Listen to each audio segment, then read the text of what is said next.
Hi guys, Andy Crowley here again, and one of the toughest things when you're first learning guitar has to be changing chords smoothly and changing chords well. Now certainly when we're talking about open chords, so a G or a C, there's a couple of tricks that you definitely want to be bearing in mind. You definitely want to have learnt automatically where to put your fingers before this lesson may be useful for you, but let's have a look at a bit of a close-up and help you with changing between chords. So the first thing to be aware of has to be anchor fingers, having your first finger staying down essentially, and then changing between E, A and the D, for example.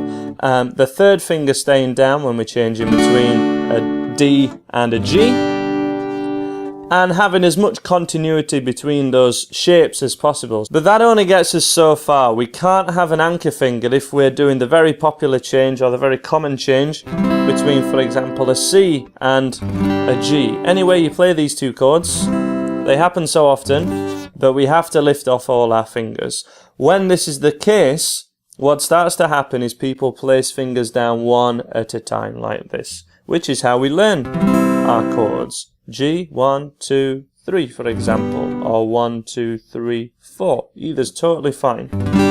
I really recommend this G, but either is fine. And when we go for the C, 1, 2, 3, this starts to happen, and it really slows us down. And what this shows is your hands have not memorized the shapes that we're trying to make. So you haven't got the muscle memory we'll need to be able to really nail your songs and chord sequences. So if you're having to do 1, 2, 3 and really look at your guitar and arch your neck to bend over, what you want to be striving towards is your hands memorizing the shape. So for example, if you lifted it off, you still have the shape there in your fingers. A great exercise for this is to play your C chord, for example. You can do this on any chord, but C is particularly evident if you're doing 1, 2, 3, for example. We want to lift off your fingers very slowly and try not to move at all and have them hovering around 1 centimetre from the guitar itself, maybe even less, maybe 5 millimeters. And by doing this and then pressing back down, you're really working on memorizing the shape that your hands make when you're playing these basic open chords or playing anything on guitar. And then when we change to another chord, for example, the goal that you want to aim towards is making the shape of the chord before you put your fingers down. Don't put one finger down and then think, where does my second finger go? Where does my third finger go?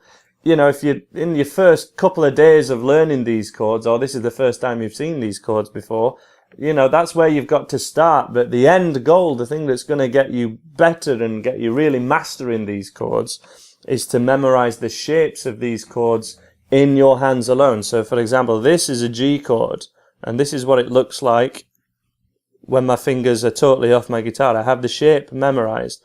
This is my C chord, and then I place the fingers down in the shape they're already in. So essentially the exercise is lifting your fingers off and hovering over the chord that you're going to go in, and when you're going between any chord, that is what you want to be able to do. But as I say, it's particularly evident on this C chord because it's a bit more of a stretch and habit can take over and you can go 1, 2, 3.